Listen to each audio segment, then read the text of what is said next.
Well, good evening, and thanks for coming tonight to spend some time with us as we talk about some pretty important topics here in Plain Local Schools and obviously in Stark County as a whole. So, my name's Brent May, and I'm honored to be the superintendent here in the Plain Local Schools.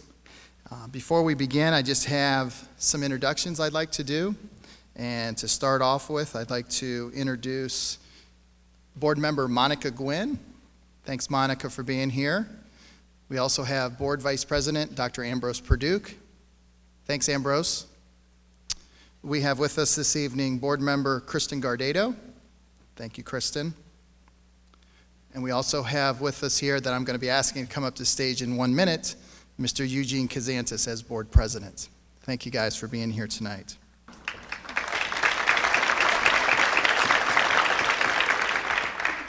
I'd also like to thank Child and Adolescent Behavioral Health Center. They provided the dinner this evening, so hopefully you were able to eat and then obviously come down here. It'll save you a dinner tonight, at least one night out of the week, so that's not too bad. I'd also like to thank my admin team, been around tonight, helping put this together. Mike Labriola in the back, and Mary Bedell as well. They've been just instrumental in this evening. Tonight's a very important night for our community, and these topics that we're going to discuss, if we're honest with ourselves, impact each of us in this room, and they also impact our kids. The goal is to make the school district and the community a better place to live. And recent events, locally and nationally, tell us that we have to do a better job at reaching our kids, reaching our families, and reaching our community. And that is the goal here tonight. My belief is we have to join together to ensure that we are reaching every child and that we make a commitment not to lose any of our students in the district. We need to have these conversations, as tough as they may be and as heavy as they may be, but we have to have them to reach our kids.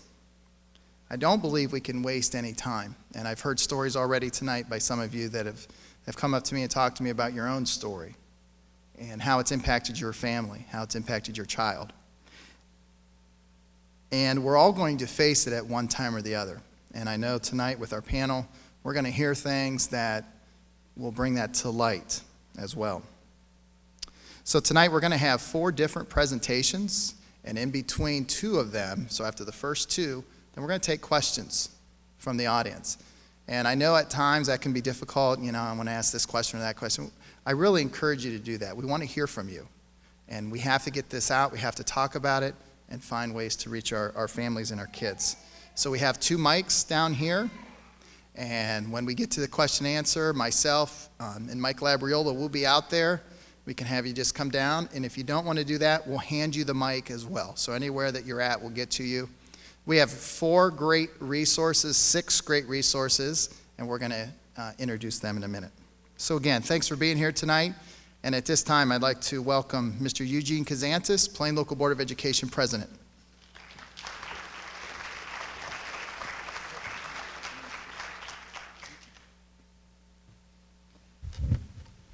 Good evening, everyone. On behalf of the Board of Education, I'd like to welcome everyone here to GlenOak High School. I would like to thank everyone for attending, and I'd like to thank the panelists for participating and being a part of this with us. I'd like our community to understand why we are doing this. And the primary reason is that this subject, the subjects that we're going to hear tonight, aren't theoretical. They are not something that is happening in somebody else's district or someone else's community. They are here, and they are here now. So it's important to address those. It's important to reach out to the community and explain what we are doing and also reach out for help. So I appreciate your attendance, and I appreciate your attendance. I would also like to, at this time, welcome my fellow board member, Kristen Guardado, to introduce the panel. Thank you.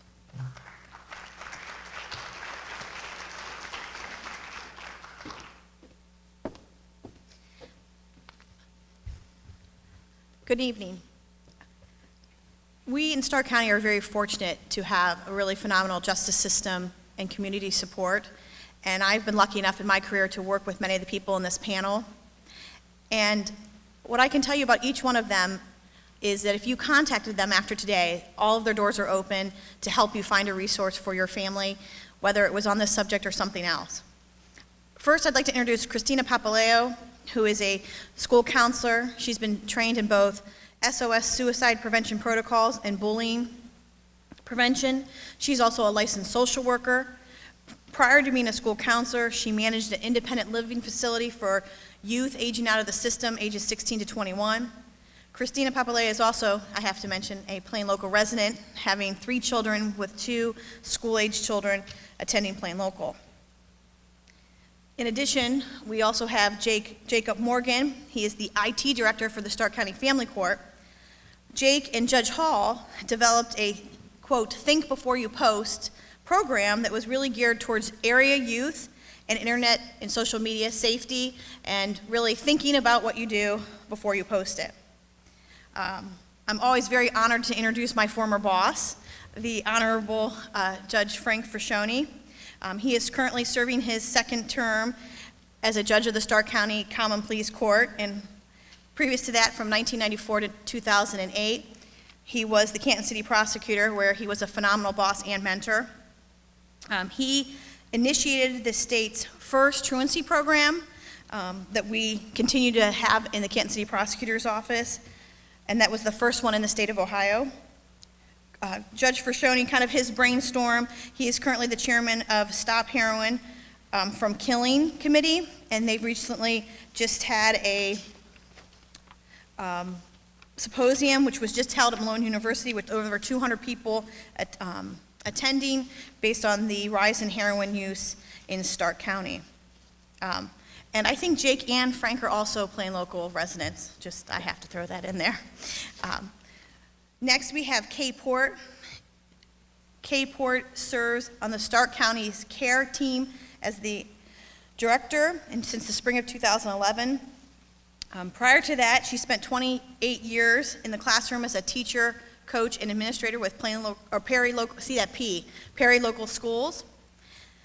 As the CARE team director, she basically coordinates county resources and services, align the program model, find resources to promote a comprehensive system of care, and to support, engage, and empower and educate our county's youth and families. She oversees 63 care teams in 15 districts, as well as 13 family support specialists.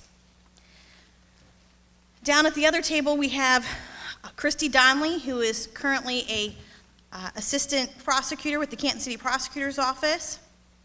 As an attorney, I just want to say how we value the arts in Plain Local. She went to Ohio State University on a ballet scholarship, so that shows together how education can really cover the vast of everything.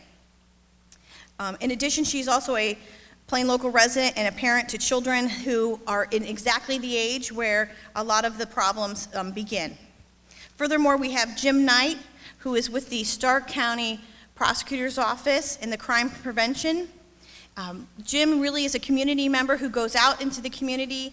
He will come to your neighborhood watch meeting. He has a lot of resources at his disposal to help neighborhood groups, any organization that you're involved in from the Stark County Prosecutor's Office. So I just would like you to welcome our panel tonight, and we can get started.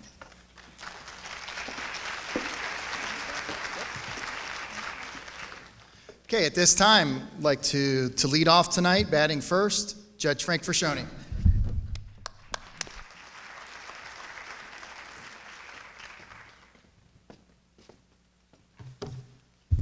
I'd like everybody to take a moment and close your eyes. And I want you to think for a minute of the best natural high you've ever had. It may be the day your child was born. It may be your wedding. It may be beating North Canton in a big game. But I want you to think, it may be passing the bar, Mr. Cazantzes. But I want you to think of, and Mr. May, it may be Michigan beating Ohio State. But I want you to think of the best high naturally you could have. And I want you to multiply that by 25. That is the feeling that you will get with heroin. Now, at the same time, I want you to close your eyes, and think about the worst feeling you've ever had, the sickest you've ever been. One of mine was food poisoning. Think about that and multiply that by 25 times. That is the best way to describe the withdrawal of heroin. Heroin is destroying our youth and many members of the community right now.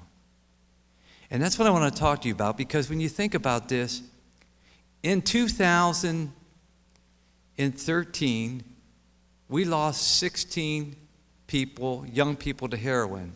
And that's the first time that this came to the attention of our court. We've had problems with cocaine, we've had problems with crack. But now we saw this new drug, deadly, destructive, a brownish powder, a whitish powder, a thing called black tar. And what it has done from 2013, taking 16 young people, to 2014, 46 young people in this community have died from heroin. It's tripled. It's tripled throughout the state of Ohio. It's tripled throughout nationwide.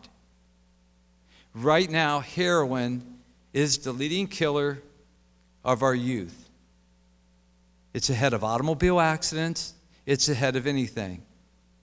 25% of the people who try heroin become addicted to heroin. It's been best described, 2 years ago, I went to 3 funerals of people that were in their 20s. And it was just an incredible thing to see these beautiful people. And we have this idea of heroin. We think about this person in New York City, the typical junkie on the corner shooting up. And ladies and gentlemen, it's not that at all. And we can all say it's not here. It's in Maslin. It's in Canton. It's in Jackson. It's everywhere. Heroin does not discriminate. It's with females. It's with males. It's with white. It's with black. It's in Ohio State. It's at Michigan. It's everywhere. And right now it has reached the epidemic levels. I just happened to read the Akron Beacon Journal the other day, and I just wanted to touch upon this article. A man and a woman, 23 years old, have been charged with child endangering after they were found out passed out in a car from heroin with a 2-year-old freezing in the car. That's what heroin is doing. Now, you're as parents here today and friends today, what can we do? That's why we're here tonight, to talk about it. Number one, no one's talking about heroin. Last week we had a symposium at Malone College where we had 3 Lake High School students come in and talk about it. All 3 young ladies had lost their brothers at Lake High School of a death of heroin. Did anybody see the signs? I don't know, but what are the signs? Number one, let's talk to our youth. When we have dinner with them, let's put away the phones. Let's put away the texting. And let's just talk for an hour or two. We're in the car and we pick them up after practice. And what's everybody do as soon as they leave the building every day? They get on the phone and they text. You go to the doctor's office, what's everybody doing? They're on the phone and text. We're not talking. Because the signs are there. Look at your children and what they're doing. Have they become withdrawn? Do they lose interest in extracurricular activities? Does their speech get a little bit slurred? Mine is slurred all the time, so don't think that's a sign of heroin. That's just my natural way of talking. But the grades dropping, all of a sudden you see the grades dropping. And my mom, who, when you're a kid, you don't think they're very smart, and as you get older, you realize they're geniuses, always said it best: you are what your friends are. What are their friends like? Are you missing money around the house? Are you missing jewelry around the house? Those are the things that you first start to see. Then you can see it happen to them physically. They lose weight. They become very angry, sometimes just livid, when they're generally pretty nice people. The 3 young ladies from Lake talked about how sweet their brothers were, and at times they get mean. Well, my 5 sisters will probably say that about me, but there's needle marks. A lot of the people that I see at our treatment facility, their teeth are rotting out. So you need to talk to kids about this. Now, a lot of the kids will say, well, how bad is drugs? We have marijuana legalized in 2 different states. And I'm not here to talk about whether that's right or wrong, but I'm going to tell you what I've learned about that. I just was on the show the week that was with Joe Palmisano, and we kind of debated this issue. If you're starting to look and see what's going on in Colorado and some of the other states, basically they're getting a lot more money. But what the studies are starting to show is more kids are going to school with marijuana. More kids are withdrawing from activities, withdrawing from school, being depressed. I mean, the main reason people get involved in heroin, or as we talk about marijuana, is because they're trying to walk away from problems. But the problems are still going to be there. Now, the one thing that mystified me as a judge is I just kept imagining, because the people that come in my courtroom, these were good kids, good people from good families, yet they're getting hooked on heroin. Why? 80% of people using heroin are on prescription drugs. And think about this. Last year in America, we have 300 million people. There were 200 prescriptions for opiates, for Vicodin, Darvocet, and things of that nature.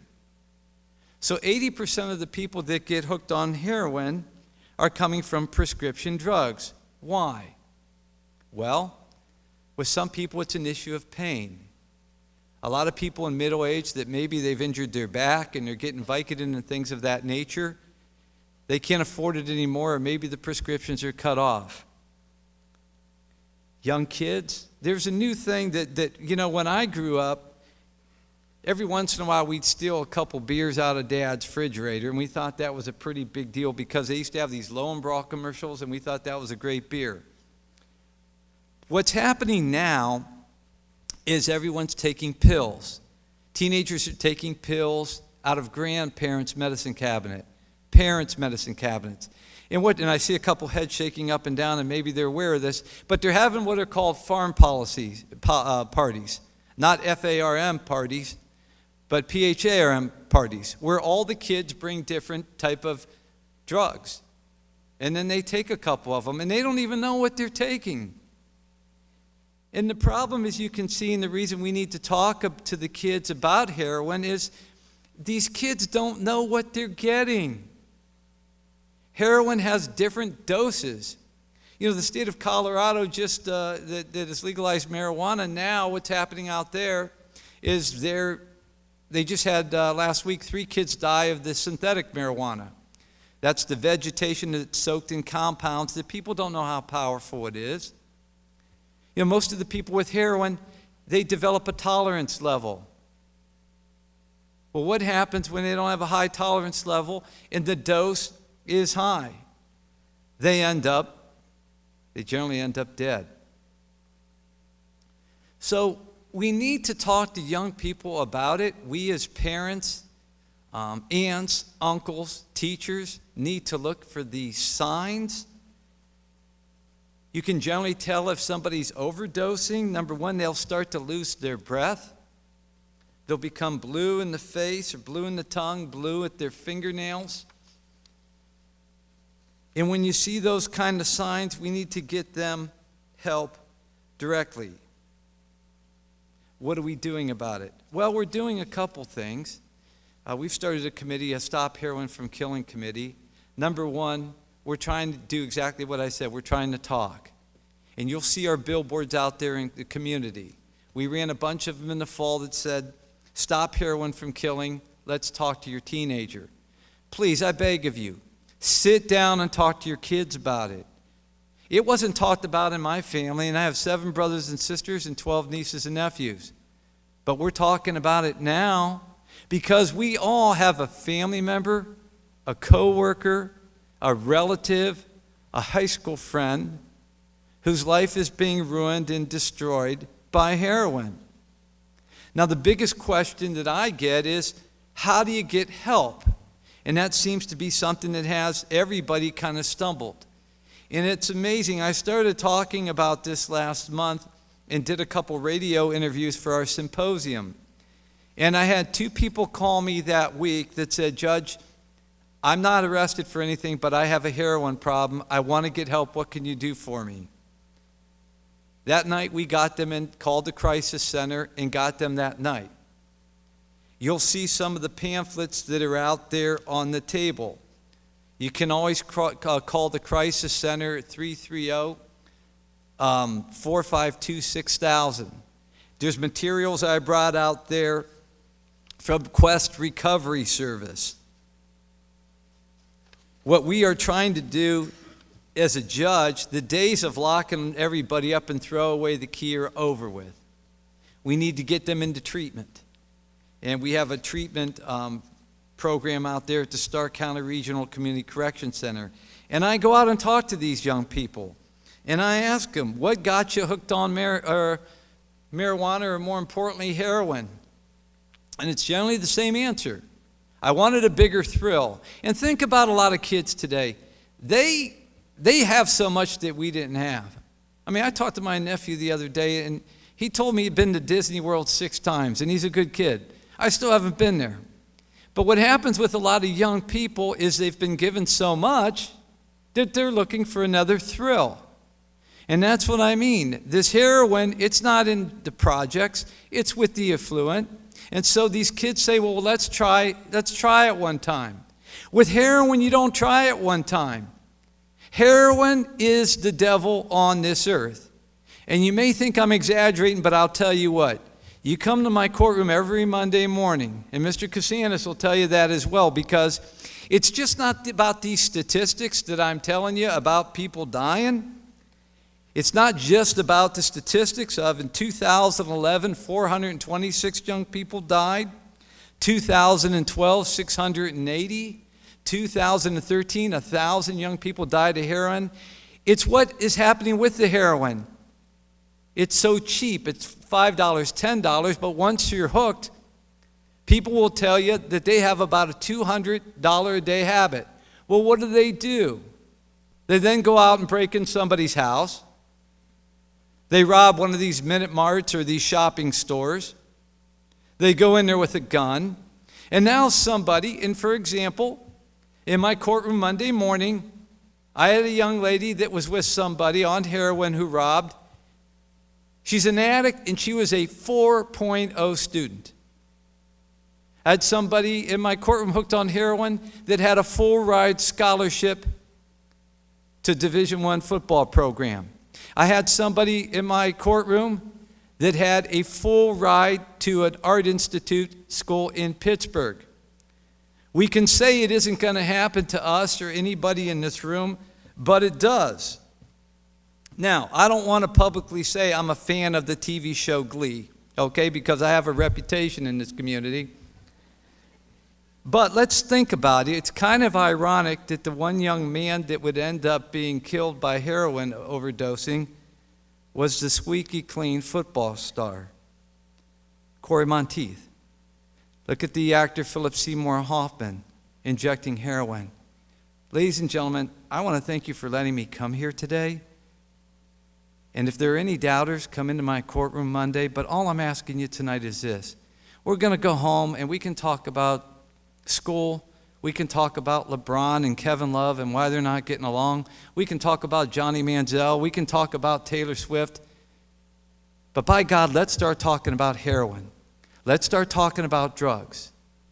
Thank you.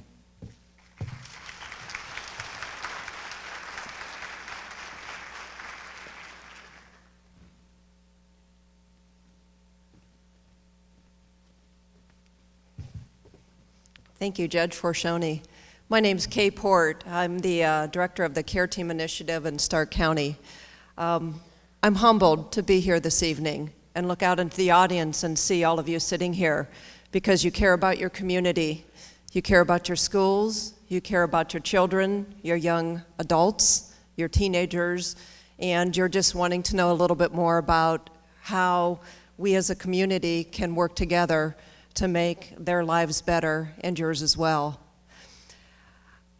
I feel humbled because when I grew up in Perry Township, I'm from Stark County, so I'm a product of this area. And I was very humbled because I was lucky. I grew up with two parents that loved me. I grew up in a school system where I was able to participate in sports and music. I was talking earlier, though, I was a big chicken. I couldn't do this theater stuff up here. But I felt so lucky and loved. And that's what we want to make sure that we continue to instill in our kids on a day-to-day basis. My job at the Stark County Educational Service Center is to coordinate and align resources to engage, empower, and educate our youth and our families. So that's where the letters CARE come from, is an acronym for Care Team. And so what I do on a county level is that I'll go out and I'll visit different schools, different school districts, talk to superintendents, talk to administrators, and really do a needs assessment and figure out what is it that you need. What are some barriers that your kids are facing so that and therefore they're not quite as successful as we'd want them to be in school. So from a county level, and working with administrators and superintendents, we try and figure out what are some of these barriers. One of the ones is what Judge Forchione just talked about. You know, we do have a problem with substance abuse in our community. You know, but there's a lot of things too, and as you're sitting in this audience, we have absolutely fantastic kids in our schools, but sometimes they either make poor decisions or something just happens in life that creates some type of barrier that when they walk into the school building, or if they walk into the school building, there's something that's just preventing them from having the ability to learn and to succeed in school. We know as adults that we never know what life is going to hand us. You know, we have abuse and neglect going on with our kids. We have lots of trauma. We have moms that end up getting pregnant and maybe not taking care of themselves. We have socioeconomic situations where you could have had a stabilized family and there's a divorce or a death, or somebody has lost a job. You know, therefore, your housing is at risk. Your meals, your food, your clothing are at risk. And so what we try to do from the county level, and what we want you to be able to take away from this evening, is the fact that we have so many rich resources that are available to the schools, to you, and to your children across Stark County. The nice thing about the Care Team Initiative is that there is the support behind all of the major agencies. You know, I'm very fortunate because on a monthly basis, I report to an executive committee that consists of Judge Michael Howard. So I report to a representative from Family Court. We also have representatives from the United Way of Stark County. They are a funder behind care teams, as well as Family Council. We also have the Mental Health Recovery Services Board, you know, and Job and Family Services. So when you look on a county level, there are a lot of resources that are available to you and that we try and utilize. If we bring this to how does it apply to you sitting here in the audience, we have care teams in the plain local school systems. So say, for example, a child is struggling. The way the process works is that a child can be referred to this group of professionals. And a care team simply means that you have your administrators and teachers and school counselors in the school setting, but we also want to bring in some of the folks from the outside that might be able to help with some of these issues. As a former teacher and administrator, I do not have a background in mental health. I do not have a background in trauma. I do not have a background in substance abuse. But yet my expectation when I taught was that these kids are coming into my classroom. I taught chemistry at Perry High School, and they would come into my classroom, and the expectation is that I have to make sure that they understand what I'm trying to do. I have to make sure that they are going to get the concepts that's going on. But yet, we have kids that might have had mental health issues. There may have been a loss in the family. All these different academic barriers that now are facing our kids. Social media has definitely come into the mix of things. And so when we look at this, and you as parents, and your kids are coming home, and they have homework or the stresses of just life in general, we have to make sure that, are we giving them everything they need to be a healthy and productive student and adult? So that's the idea behind the Care Team Initiative. When we are working here in the Plain local school systems, and I've worked extensively with Brent and with Mike Labriola, and also with Patty Fetzer from the Mental Health Board. And that's what we try and do. We try and come in. We're kind of like the folks that are working behind the scenes. We don't want to interrupt anything that's going on academically.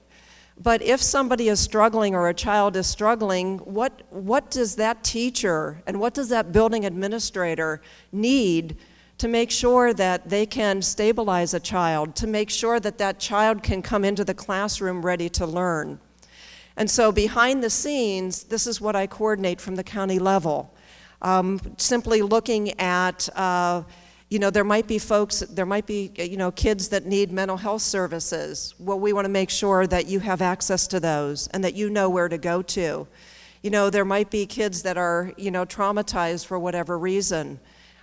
Looking at the substance abuse that we have. So from a county level and with the care teams, that's what we're trying to do. And as you sit here as parents and as you sit here as young students, I see we have students in the audience as well. If I could even reiterate anything that Judge Forchione was saying, is that please take the time. Please take the time to talk to your kids. And those of you that are young adults in the audience, please take the time to talk to your parents. There are so many pressures that are on you from all different directions, and the best person is the person that is sitting next to you. It is your parent, your grandparent, your uncle, your aunt, whoever that might be. So what I can say as far as at this particular level is that there are resources that are available. And even you as parents, if you're struggling with something, please reach out to the schools and reach out to your administrators if there's something that's just not working well with the kids in your class or with your own students and with your own children. But from a county level, the non-academic barriers that our kids are facing, they're just increasing for whatever reason. And it doesn't matter. It doesn't matter age. It doesn't matter ethnicity. It doesn't matter if it's male or female. There are just a lot of barriers that our kids are facing every day. So we are that silent group of folks that exists from the county level. And you might not necessarily directly, benefit from what I'm doing, but the conversations that I have with your schools, that's what I do to try and strengthen and give them the resources that we need. Things are changing for us. I came on board in 2011 and we had 22 schools that had care teams. Last year we had 26 schools, and this year we have 63. So, we have to find a way to help our educators and to help our teachers and to also help you as parents and caregivers. The resources are available for you, so please don't hesitate. You can always reach me if there's anything that you need. I'm located at the Stark County Educational Service Center, and I'm available in that aspect. But I just work behind the scenes. And like I said, I feel humbled that I'm able to be here tonight and talk to you because you care about your community. And if you are struggling with anything, just know that there are resources behind you that will help you in any way, shape, or form. So thank you for this opportunity.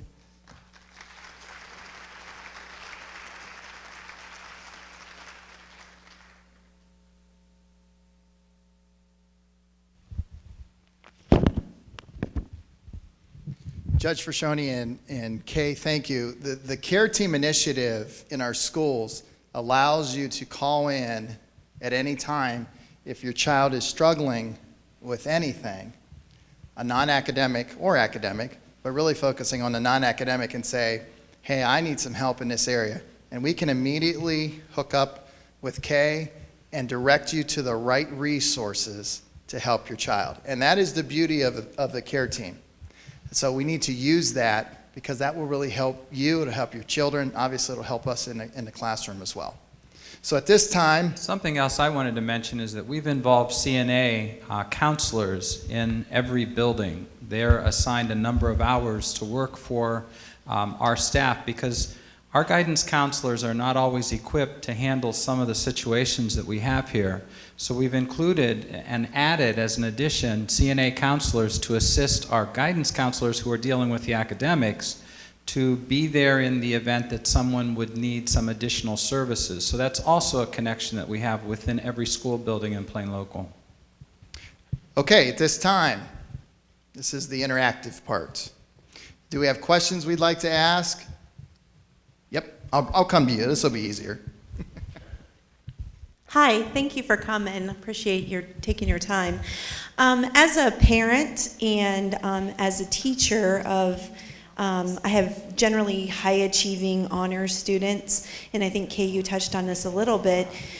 We don't, the standards that, the high expectations for kids academically, that we need to maintain both as parents and children, or as teachers. I think a lot of times, I'm just noticing that my students are very stressed out, particularly my juniors and seniors. And so just, out of curiosity, any ideas on how we can both maintain high expectations and help our kids achieve without really pushing them to the point where, the stress is too much, where they really sort of go for perfectionism and really start damaging self-esteem and that sort of thing. Go ahead. I think that you have to have that relationship piece. As a classroom teacher, you have to develop that relationship piece with your students. We are so focused on the testing, unfortunately. It drives everything we're doing in education. I believe that if you have that relationship with your students, they will rise to whatever occasion you put in front of them. But in the same breath, you have a lot of our high-achieving students that are cutting and self-harming themselves and doing things that you just wouldn't expect would happen, because that's their release. That's how they handle the stress. I can remember years ago when I coached in Perry, I had two top 25 students that were phenomenal athletes, and one had an eating disorder and one was a cutter. And back then you think to yourself, how can you do this? But our kids see things through different lenses than what we see them through as adults sitting here in the audience. And I believe that we have to help them. We have to help them with the tempo in their life. We have to build these relationships where they will come and talk to us as a classroom teacher, as a parent, as a grandparent. And we also have to give them the skill set. Sometimes we assume those higher level performing kids, they got it all. They're okay. We don't need to worry about them. I think we do have to worry about them. I think we just have to have a good heartbeat on what's going on with each individual, and they're all so different. You have somebody that's outspoken and you have somebody that's very quiet, and they handle stress differently, and they handle life differently. And I believe that no matter who is sitting in this audience, I think the key to anything is that relationship piece. Once you have that relationship with your son, your daughter, your mother-in-law, whoever that is, then it opens up the door for communication, open communication without anything punitive. We gotta get our kids to talk to us, because if not, they're going online and they're reading about, this is how I can handle things. And so I believe that we have so many great kids that are under a lot of stress, and it's not just the ones that are flailing. We have to be as concerned about our high-performing kids as well. Develop that relationship piece. I think it's absolutely critical. I think they then will set the tempo and they'll come to us. One thing I would add, and listen to everything she says, because she knows a lot more than me. But one thing I would say is, and it's a learning process. I'm learning just talking to my nieces and nephews, but you talk about stress, and that's a great thing because, you know, when I tried to go to college, everybody took me, and believe me, I wasn't at the top of the list. Now there's so much stress to get into college. But kids don't realize we went through the same problems as them. And sometimes we take that for granted. You know, I had a niece that was 15 that didn't get asked to a dance. And you know, you worried whether she was going to, you know, do something serious. And then when I sat and explained to her I didn't get asked to the dance, she said, "Not you, Uncle Frank." and then I was able to relate with her on that. So sometimes we take kids for granted in a sense that we think they understand that we went through it, but they don't. And one last thing with the stresses, I don't know what the answer is because of the peer pressure, and I'm a judge, I'm not a counselor, but I'll tell you this one thing I have learned that has worked. She's correct about relating to kids with teachers and that, but I'm trying to relate as an uncle. And I gave 2 of my nephews in high school my cell phone and said, if you're ever in an inappropriate place, here's my cell phone. I'll pick you up, I won't ask a question, and I won't tell your parents. Now, I'm not saying that's the right way to handle it, but I got a call, picked them up, took them home. 4 days later, he called me and said, "You didn't tell my parents." And I said, "No, that was our deal." "Well, I told my mom and dad," and that's great.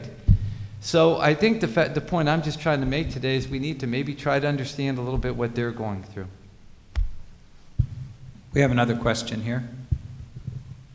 First of all, I'd just like to thank you guys for this. 14 years ago I sat in my auditorium and found out that one of my schoolmates died on our break from overdosing on oxycodone. My 10-year class reunion is this year, and I've already lost 5 classmates to substance abuse. So thank you. Sure. I'm the parent of a very young child.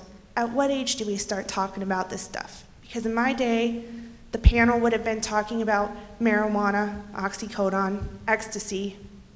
Those were the drugs in my day. I'm 28 years old, and the game is a lot higher than where I was, you know? And I mean, it's scary. Bullying starting in kindergarten, from what I've heard. My friend's girl didn't want to ride the bus because one of the kids said she's fat and has a fat face. I mean, when do we start talking to our kids about this stuff? It's just happening so much faster.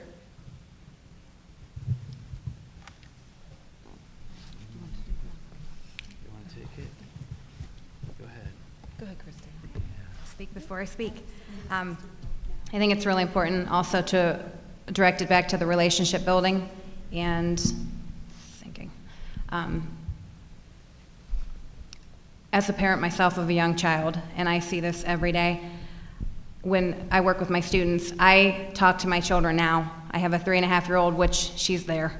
I have a 7.5-year-old and I have a 10-year-old, and I talk to them already. And they're always asking, "Mommy, what did you do at school today?" I share with them now. Obviously, I don't share details, but I am as open as I can possibly be.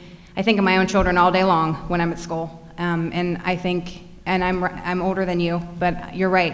It was not anything that we discussed growing up. And a lot of details I think our parents protected us from, and I understand that now. But I think with today's society and all the crime and the drugs and the bullying and all the things we deal with, it's very important to communicate with our children. And there's a fine line between being your children's friend and being your children's parent, and I struggle with that every day at my job too. A lot of our parents are being friends and not being parents, so I think that's the best way to look at it.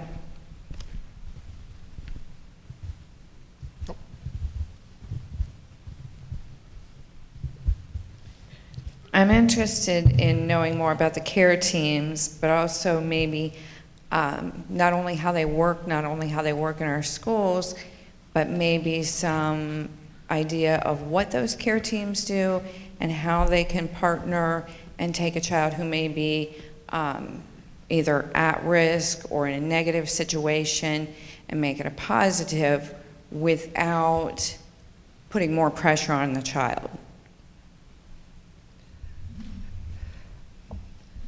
The care teams that are in all of the buildings, it's a group of your teachers, your educators, and then you bring in some of the non-academic folks. So you might have the school nurse, the school resource officer. Some care teams have faith-based members on it. You're looking at maybe the mental health or drug and alcohol therapist. And the idea behind it is to have the child referred to them, and it can be in numerous ways. An administrator might refer a child to care team. The teacher, the school counselor, the parent, or the child might refer themselves. And what you're looking at is this group of people where you have both the educators and, you know, that non-academic piece. They work together and they look at what are some of the obstacles that might be preventing that child from learning. And when you look at those, and it could be something very quick. It could be in and out. It could be maybe some food, clothing, shelter. It could be utilities. But if we're noticing it might be more peer relationships, or if it might be something where it's bullying, or it might be something with social media, then this group of people work to figure out what are ways to offer intervention and support services to this child. The idea of care teams is that the parents are involved.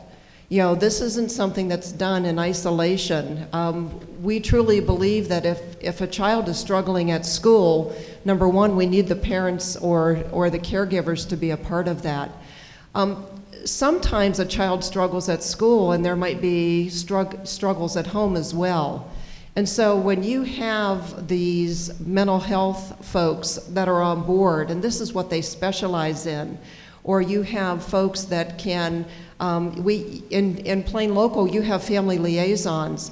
So you have you know, ladies and gentlemen that will come out to your home. They'll come out in a non-threatening way, and they'll simply, you know, my philosophy is to ask, what do you need, and how can we help? And sometimes you don't necessarily know some of the resources that are out there. The idea, though, is that a student may flow into care team and they're just, you know, struggling academically, and with a few interventions, with a few mentoring pieces, or hooking them up to the right person or those relationship pieces, we can hopefully stabilize that child and maybe stabilize whatever's going on in that family. You know, the whole key to this concept is to bring a healthier child to the school doors every morning.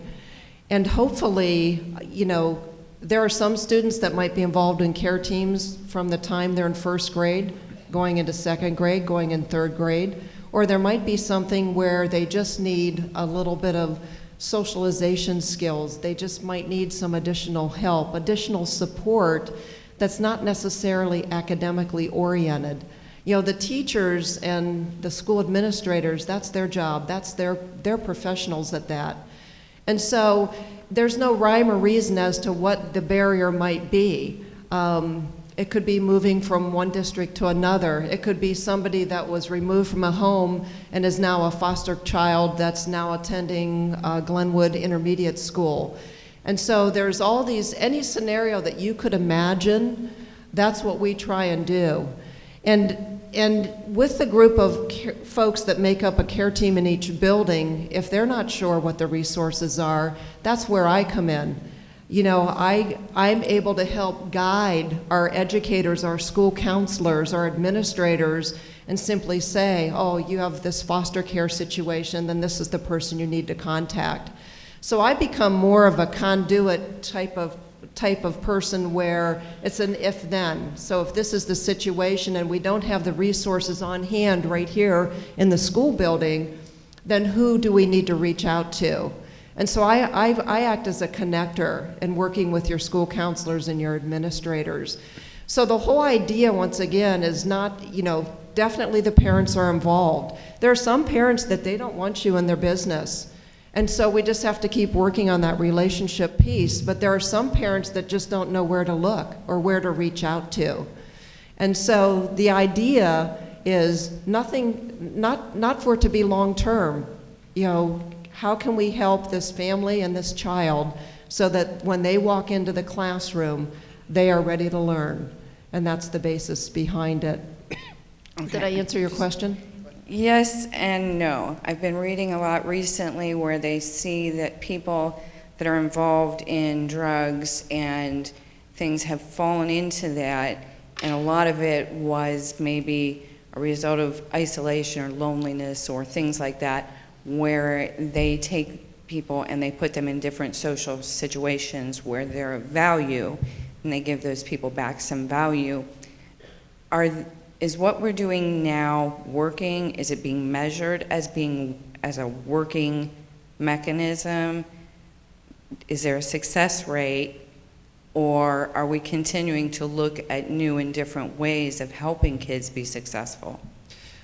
One of the things that we do is we look at what are the concerns. So there could be, is it an academic concern, attendance concern? Is it social, peer, drug, alcohol, mental health, trauma? And so we measure the amount of kids that are coming through the care teams. But what we do, taking it a step beyond, is if a student is involved in care teams longer than a month, then we look at outcomes. And we look at, was this process successful? And by successful, I mean, did it have an impact on their grades? Did their grades or attendance stay the same or improve? Did their discipline, stay the same or improve? So we're able to measure outcomes. Where we're seeing it be the most successful is definitely at the elementary level. So we had probably about 2,600 students across the county that went through care teams. And probably about 50% of those students were involved longer than a month. And so when we were looking at those particular statistics at the elementary level, we were seeing close to a 90% success rate as far as grades, attendance, and discipline. We're also looking at graduation rates. If a senior was involved with care teams for longer than a month, we had 91 seniors last year and 77 of them graduated.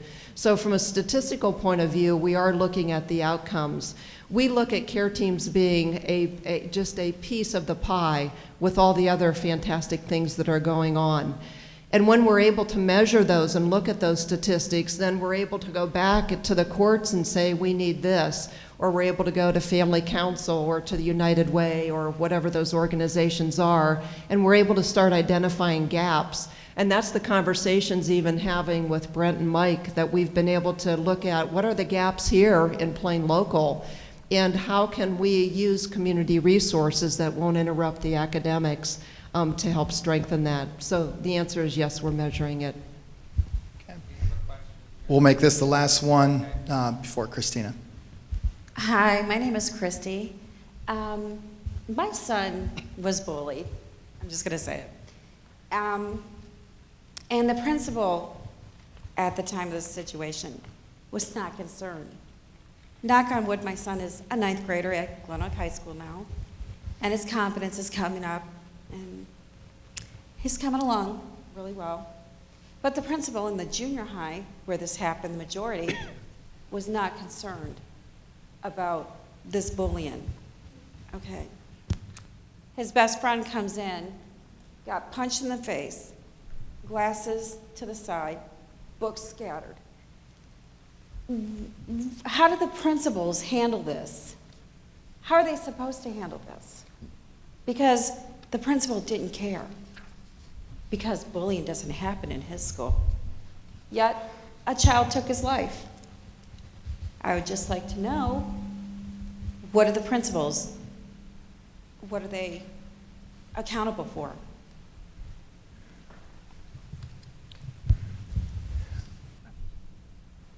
I was just going to real quick mention, administrators are encouraged and very successful at attending care teams. They play a key part. If we make suggestions involving the advancement of a student, obviously we could preach to the choir to each other, but we need that, that final decision that the administrator can make. So they are very in tune as much as we can make them without being pulled out of the interventions and all the advocating we do for our students in place. So I don't think a lot of it falls on the principal. I think it falls on the team, many key players, like we mentioned, for care team. So, we have high numbers in schools, and we always encourage the parents, please be on our side, be on our team. Please let us know if something's going on. We cannot have eyes everywhere. There's 52 of us, and there's 700 of them, in my case. So we encourage the parents to be on our team. We encourage parents to express concerns about their own children, as well as other kids. And I'm not going to go into the Facebook stuff yet, because that's the final finale, the fun. But it's really important that it's a team approach, and I wouldn't say personally it falls all on the principal at this time, but I think Mr. May was going to address that as well.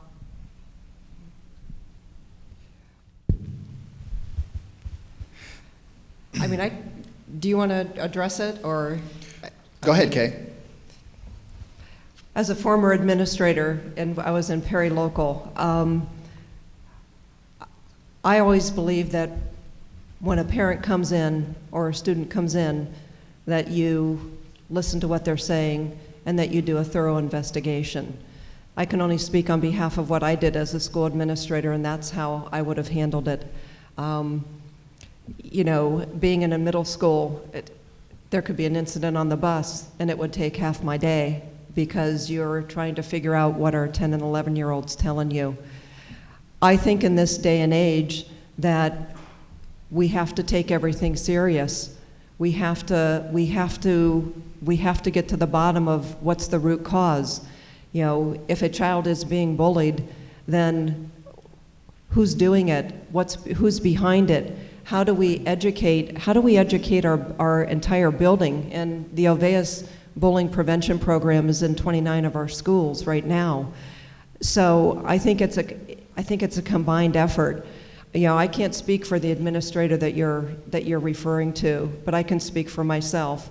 If a situation came to me, I investigated it thoroughly and brought the parent in and brought the kids in.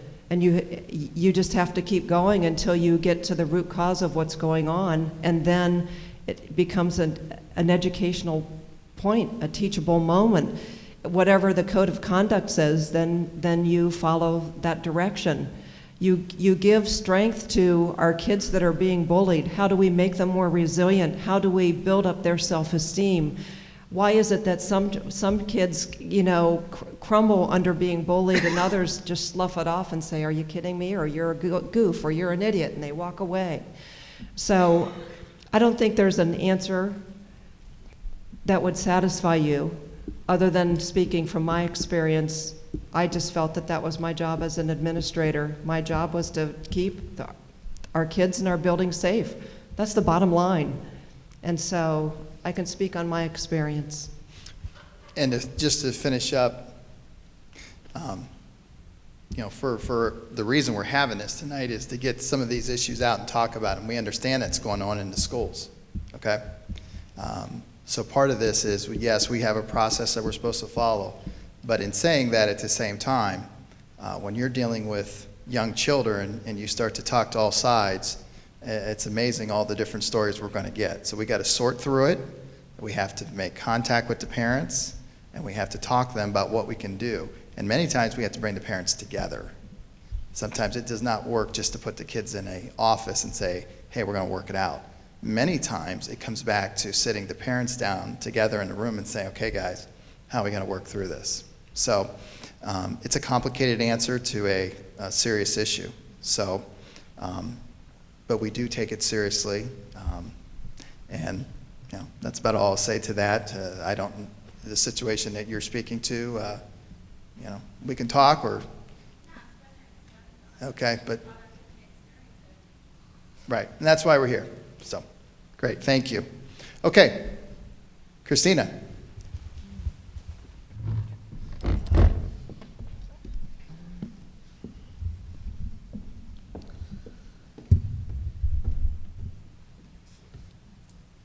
Good evening. Thank you to the board and to Mr. May and Mr. Labriola for inviting me to come and speak about this very crucial topic this evening. As Mrs. Guardado mentioned, I am currently a school counselor, and I am at Lehman Middle School in the Canton City School District. However, I will be presenting tonight on behalf of all of my fellow school counselors in Stark County, especially the ones here in Plain are some of the best around. Just a quick disclaimer, I feel very pulled to say, before I begin my presentation this evening, I would like to acknowledge that I am about to discuss a very sensitive and serious matter. There may be people in this audience who have a personal connection to the issues of depression and/or suicide, and some people may even be caught a little off guard by their own reactions to this material. And please feel free to step out for a few minutes if you would need some time or space.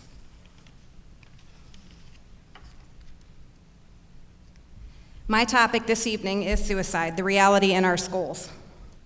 To emphasize how real it is, I want to share the most recent statistic I have received from the Crisis Center here in Stark County. Since September 13th, 2013, up until this past Wednesday, February 4th, 2015, we have lost 7 young people, ages 12 to 18 years old, to suicide right here in Stark County. 3 of the 7 were middle schoolers. It is very important to recognize that suicide does not discriminate, as I heard Judge Forchione say earlier, with discrimination. It can affect any person at any time, and yes, it could be your child. I have attended many, many trainings and seminars on this topic over the years, some 2 to 3 days long. So you can only imagine that 20 minutes is just going to be a small bit of time for me to scratch the surface and identify some signs and warnings and some prevention techniques on this topic for you as parents and guardians. There are certain risk factors that can elevate the possibility of suicidal ideation. Some of them are perfectionist personalities, gay and lesbian youth, learning disabled youth, loners, children who isolate themselves from social scenarios, youth with low self-esteem, depressed youth, which I will touch on depression in a few minutes, students in serious trouble at school with the law, abused, molested, or neglected youth, stress due to new situations, leaving for college, relocating to a new community, a new school district, parental history of violence, substance abuse, divorce, suicide, major loss of a loved one, a home, divorce in the family, maybe a failed relationship of their own, loss of security, fear of authority, peers, group, or gang members, stressful family life, having parents who are depressed or are substance abusers of themselves. Warning signs of youth suicide. Very important fact, 4 out of 5 teens who attempt suicide give clear warning signs.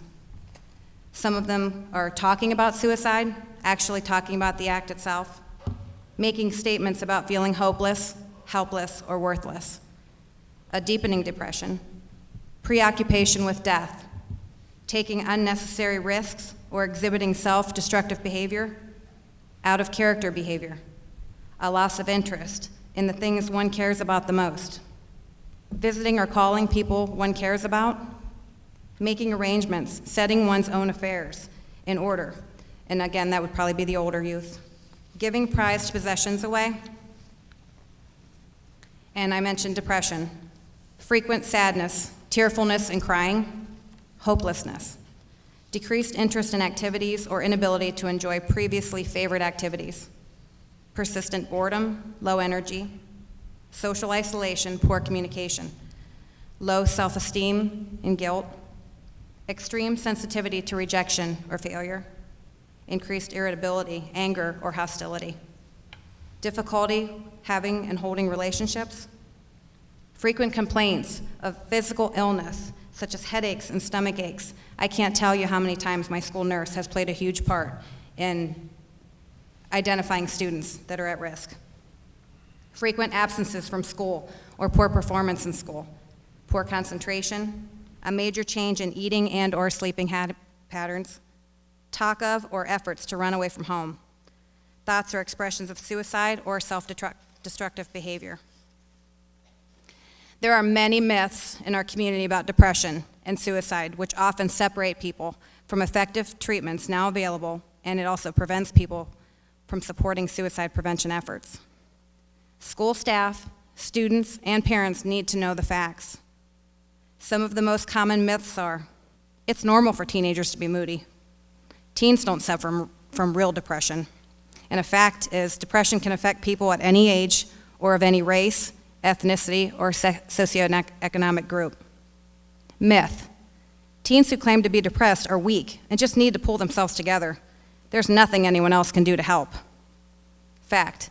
Depression is not a weakness, but a serious health disorder. Both young people and adults who are depressed need professional treatment. A trained therapist or counselor can help them learn more positive ways to think about themselves, change behavior, cope with problems, or handle relationships. Myth. People who talk about suicide won't really do it. Fact. Almost everyone who dies by suicide has given some clue or warning. Do not ignore suicide threats. Statements like, well, you'll be sorry when I'm dead, or I can't see any other way out, no matter how casually or jokingly said, may indicate serious suicidal feelings. Research says that the day a person kills him or herself is not the first time they thought about it. Myth. Anyone who tries to kill themselves must be crazy. Fact. Most suicidal people are not psychotic or insane. They may be upset, grief-stricken, depressed, or despairing, but extreme distress and emotional pain are not necessarily signs of mental illness. Myth. If a person is determined to kill themselves, nothing is going to stop them. Fact. Even the most severely depressed person has mixed feelings about death, wavering until the very last minute between wanting to live and wanting to die. Most suicidal people do not want death. They want the pain to stop. The impulse to end it all, however overpowering, does not last forever. Myth. People who complete suicide are people who were unwilling to seek help. Fact. Studies of suicide victims have shown that more than half had sought medical help within 6 months before their death. Myth. Talking about suicide may give someone the idea. Fact. You don't give a suicidal person morbid ideas by talking about suicide. The opposite is true. Bringing up the subject of suicide and discussing it openly is one of the most helpful things you can do. There is no evidence that screening youth for suicide induces suicidal thinking or behavior. Do not fear talking with your son or daughter. If you see any of these signs or have concerns about your child, changes in their eating, sleeping, behaviors, moods, do not be afraid to talk with them. Please tune in to our young people. Use your concerns as a way to start the dialogue with him or her. I'm noticing you're not sleeping well lately. What's going on? I'm noticing you have not been too hungry at dinner lately. Is there anything going on? What's up with you? When we lost one of our high school students last year, a group of his peers were meeting with a member of our crisis team, and during the session, this one student looked directly at the adult and asked, "So, when are you going to start talking to us about suicide?" They knew we talked about it as grown-ups. They always heard us whispering and planning in the hallways, and our district crisis team is very present, and the kids see that, especially the older ones. School and parent communication is so vital in regards to this topic. Please start by connecting with your school counselor. Find out what they are seeing at school and share with them what you are seeing at home. Be a team. Wrap around the child and utilize all the community resources that are offered. School counselors are trained to assess for imminent danger. So if they recommend for you to take your child to be assessed, it is crucial at that moment in time that it is followed through with and documented. Almost all school districts have finished completing the Cognito Suicide Awareness Training, which trains the entire staff, administration, teachers, support staff, nurses, cafeteria workers, hall monitors, custodians, and bus drivers. It trains them on what to watch for and how to get students the help they need. In my particular building, it is amazing how my students will connect with people that you wouldn't think. It's not always the counselor, it's not always the teacher. So it makes best sense to have everybody involved in our schoolhouses trained and being aware of what they need to watch for. We administered a 5-question survey to 300 middle school parents who attended parent-teacher conferences in the fall and asked for their thoughts and support on educating their students about suicide. All 300 said they would support us and they want it for their children. That is to me very awesome, and more parents are seeing the need for awareness with our young people. In closing, over 90% of children and adolescents who die by suicide have a diagnosable mental health disorder at the time of their death. Yet 80% of youth with mental illness are not identified or receiving services. Adolescents who suffer from depression are at much greater risk of suicide than children without depression. And overall, approximately 20% of youth will have one or more episodes of major depression by the time they become adults. The goal of my presentation tonight is for parents to learn about depression and suicide and to increase confidence to seek help for those who need it. Through your participation, we are taking an important step toward protecting our students and your children by identifying mental health problems and encourage them to seek help from trusted adults. Thank you.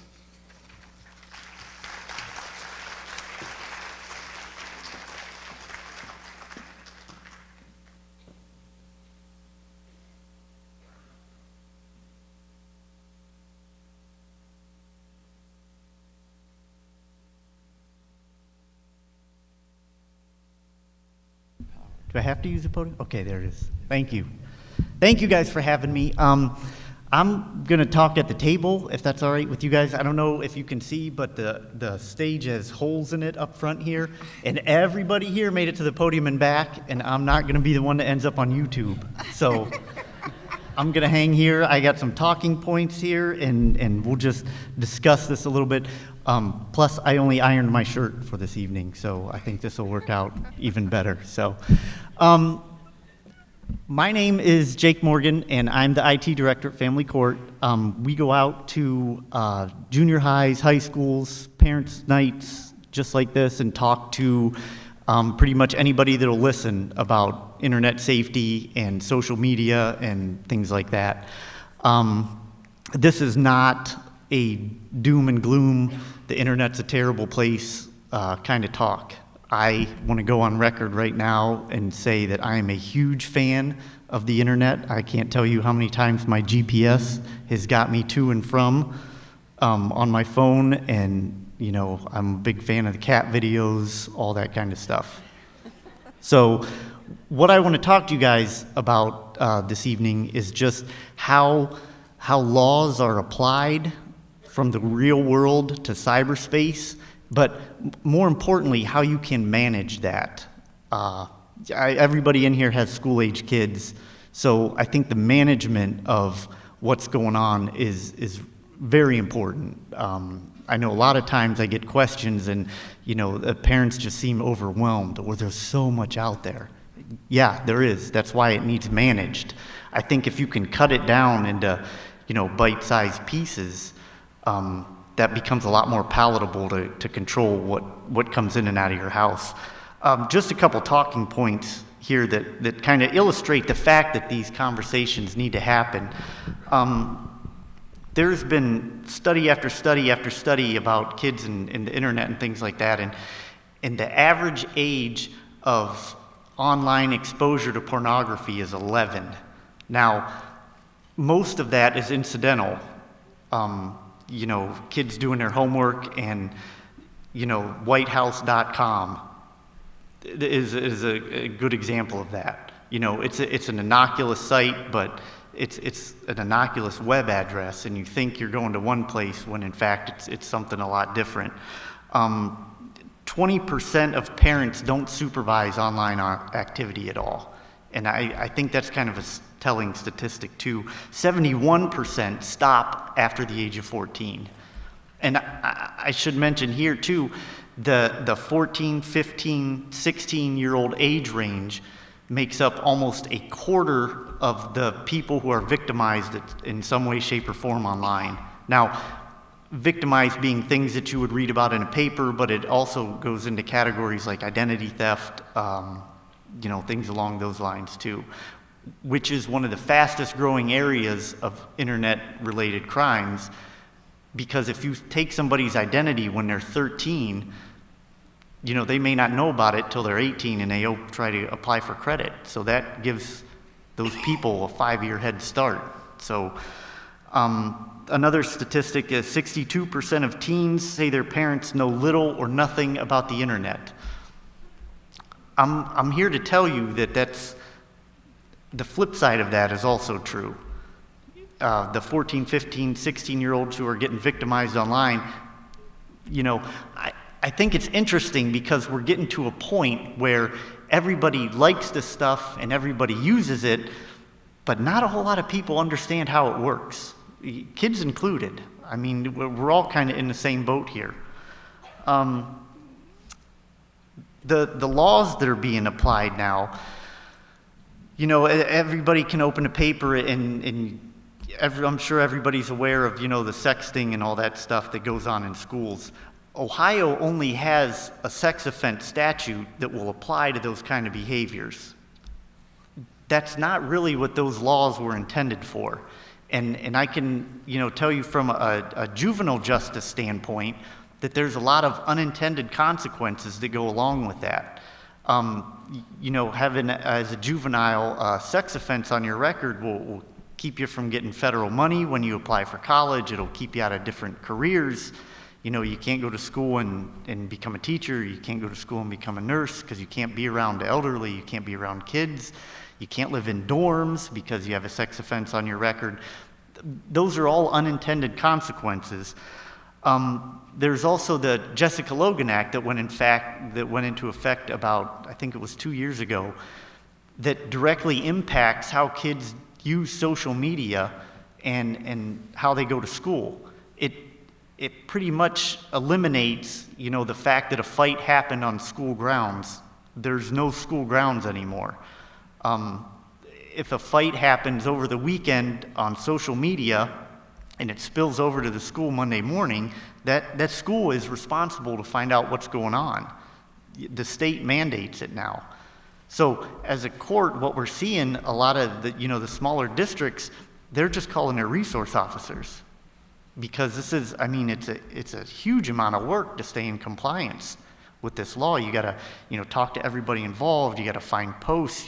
And it's never one-on-one. So you gotta bring everybody to the table and find out what's going on. So the laws that are going to effect are putting, pretty big burden on schools. Cyberbullying, that's a big hot-button topic too. Everybody wants to know, well, what should I do about cyberbullying, or how do you handle cyberbullying, or, nobody likes a run-in with internet trolls, but these are all things that need to be managed and discussed about. I'm sitting up here with this panel. The big thing that I've heard of and kind of the theme for this evening is communication. And you have to communicate, and you have to talk, and you have to get plugged in and understand what's going on. Along with that comes, the management side of, what to look for. How do I look for stuff? Things along those lines. So that's what I want to talk about here a little bit. Understanding the trail and how things are stored and how things are saved is a big piece of that. Now, by a trail, what I mean is, if somebody is online on a laptop or, a PC, just a regular tower, there's a paper trail for everything. Your computer stores all the information that it comes across, because that's what they were built to do. There's places on your hard drive, they're called temporary internet files or just temp files. You might have come across them before. But that has, everything that's been downloaded onto that machine is stored in that folder. The browsing history is another place. Check that once in a while. The favorites folder, cookies, what those are is those are little bits of information that help websites load faster. Okay, it's the reason Amazon welcomes you back with big wide open arms, because it remembers you, because there's cookies on your machine. So it recognizes that machine and it says, oh, hey, last time they were there, they bought whatever. So there's an actual folder that keeps all of these for later use. It's the same reason where, your browser starts to get laggy after a while. Anybody had this happen to them before, right? Pages aren't loading as fast. Your cookies need cleaned out, okay? Because there's a lot of them there. So things like that, but you have to get in and look for them. So there's nothing wrong with taking a laptop or sitting down at a computer and just start clicking. Even if you don't know what you're looking for, just open folders. And I will tell you, nothing gets a kid's attention faster than having mom or dad come in and sit down and just grab the mouse and just start clicking. Whoa, what are you looking for? Can I help with anything? Now, if you don't know what you're doing or the folders you're opening, don't save any changes, just open and close folders. But there have been studies that have shown at low-risk kids, and these would be kids that have, zero to little involvement in the court, just that little bit of intervention,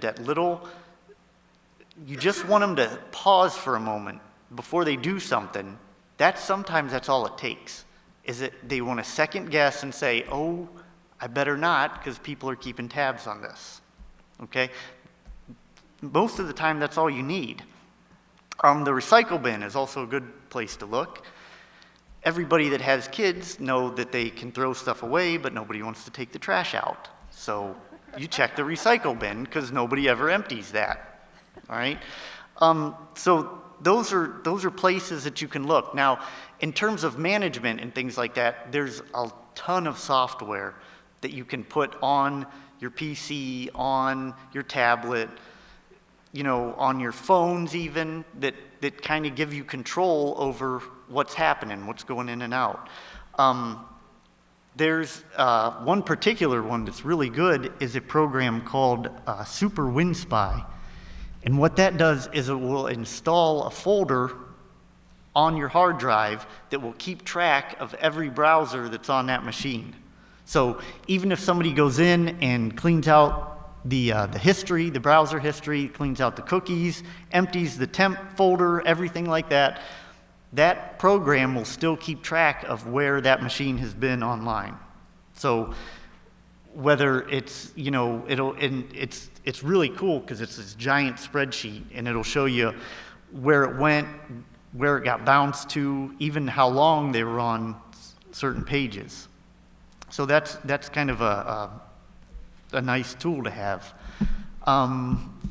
There's also a program, it's called OpenDNS.com, that will allow you to install parental controls directly on your wireless router. So you can lock down specific devices, not just a shotgun, everybody gets this or nobody has it. So you can take, if your kid has a laptop or a tablet, you can only let that laptop and tablet access certain sites or keep it off of sites altogether. All right? So there's a lot of things you can do to manage it. And I know this is, this is all kind of new and different. I remember, in the mid-90s when, everybody was on a 56K dial-up modem, right? And you couldn't use the phone when somebody was online. So you had to fight over, I need a phone, no, I need to be on a computer. And then broadband came along, and you had to have those 2 phone jacks in your house. Does anybody remember this too? You had to have the 2 phone jacks, and that was a huge deal because everybody was like, well, my internet's always on? What do you mean? It's just connected all the time? So now we're to the point where you can manage things at the wireless level, because everybody's wireless now. So that's one way to go. The other thing that you're competing with is the fact that storage has gotten so cheap anymore. It's amazing how much storage kids can walk around with. If you have a smartphone, there's at least 16 gigs of storage on that. And before I start going all Big Bang Theory here, let's give you guys a frame of reference, all right? When I talk about storage in terms of measurement, a byte would be equal to 1 written page of text is 1 byte. That's usually how that's measured. So a megabyte would be 1,000 pages of written text. A gigabyte would be 10,000, see how that goes? All right, it's kind of like the metric system. So when I say 16 gigabytes of storage, that would be, what, my math isn't so good, 100 and, that's a lot, all right?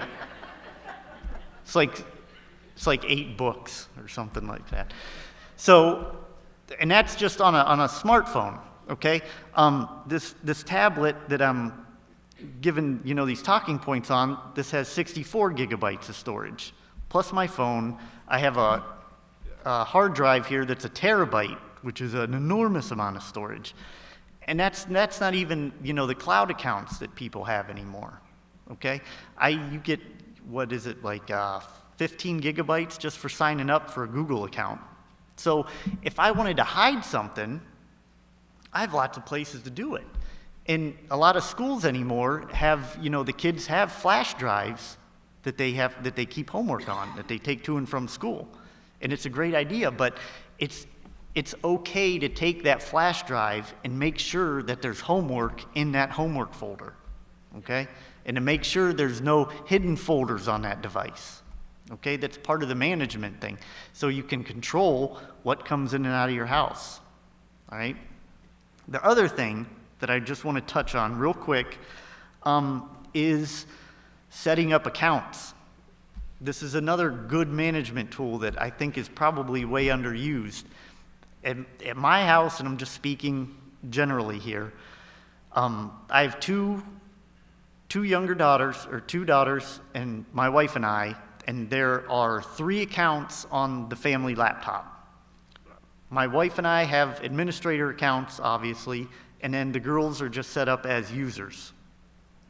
And I say that because administrator accounts, if you're talking about tablets or laptops or PCs or smartphones or anything like that, administrator accounts are like golden tickets, and you shouldn't just give those out. Administrators have unrestricted access to anywhere that they want to go on that device. So if you have an administrator account and everybody uses that administrator account, they can make whatever changes they want to on it. If it's just a standard user account, they need an administrator password to download any software, to put programs on it, to run any, and that's kind of what you want. Number one, it'll cut down on the viruses you have, because I think we can all agree that kids just click and they download whatever, yeah, we'll download that. And that's how you get a lot of viruses on there. But it also, it kind of keeps them in check as to where they can go and what they can and can't do on any given machine. So it's a good idea to have different accounts set up, because that'll kind of, it comes back to the whole management. The other thing you can do is, you know, set ground rules on the devices that you have. I think we're moving past the days where, you know, you could tell when somebody was on a computer because there was a big bright glow under their door, you know, because you guys remember the monitors, and, you know, the towers were so loud, and you always knew when somebody was on it because that glow was there. But now you have devices that can fit in your pocket, and you can take them anywhere. And if you put parental controls on the routers, with that software that I was talking about earlier, you can actually kick devices off your wireless network whatever time you want them to get kicked off at. So you can set a timer if you want, you know, your house to go dark at 9, 10 o'clock. You can kick all your devices off at 9, 10 o'clock. You know, there's nothing wrong with having a phone curfew. You know, everybody's phones get turned in at whatever time. Okay? But I think the being clear and consistent and enforcing consequences also goes along with that too. Stark County, as far as what family court's doing, you know, I go back to what I said earlier about Ohio only having sex offense statutes to charge for this kind of behavior. You know, if the kids are sending messages and pictures and videos and all that kind of stuff, they can only be charged under the sex offense statute. Stark County has put in place a diversion program for just these types of situations. And as far as I know, we are only the third county in the whole state that has anything like this, dealing with internet-related offenses and things like that. So it's not, you know, us against them, or, you know, the school against them, or anything like that. It's a team effort. It's a collaborative effort. You know, we know kids make mistakes, and we know if they have too much free time, they're going to get in trouble. But we want to limit to that effect. It's not about punishment at that point. If they come into the diversion program and they learn something when they come out of it, and it doesn't happen again, that's kind of what, you know, the end plan would be. And also to help, you know, the family's understandings about, you know, how far-reaching the internet is, and, you know, some of the consequences, the long-term things that go along with that. So I think it really comes down to how you can manage the flow of information that comes into your house. You know, what they can and can't do, and things like that, along with the communication piece. I think, you know, we'll go a long way with taking care of some of these problems. So I hope that was helpful. I hope it wasn't too doom and gloom. The internet's a great place. You know, I can't wait till Amazon gets their drones and all that kind of stuff. So thank you guys very much for having us tonight. I appreciate it.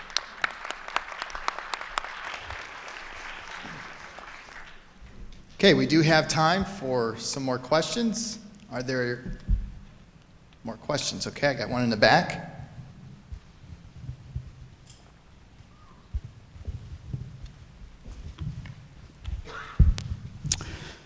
So I'm actually one of those parents that knows more about the internet than my kids, because I've been in the internet industry. So about 8 years ago, when my youngest son, who's now 19, started using the internet at 11, 12, yeah, I did all those things you talked about. You know, we monitor his computer.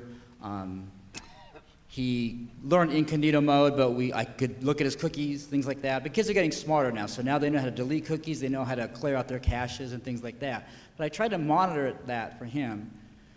Now my youngest son, when he got older, then the iPods all came out. So now I feel like I've totally lost all control, and I've sort of just like thrown my hands up, because I can take their iPod, I can see maybe text and things like that, but if I launch their Tumblr app, for example, I have no way to know where he's traveled and seen what he's looked at within an app versus a browser. I can't look at history, I can't look at cookies.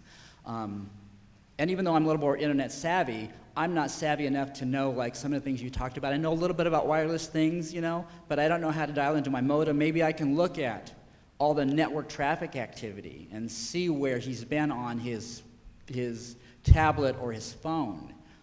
So that's what I'm against. So, I mean, if you have some ways and some things or somewhere you can direct me where I can monitor, older one I've given up, he's 19, he can do his own thing.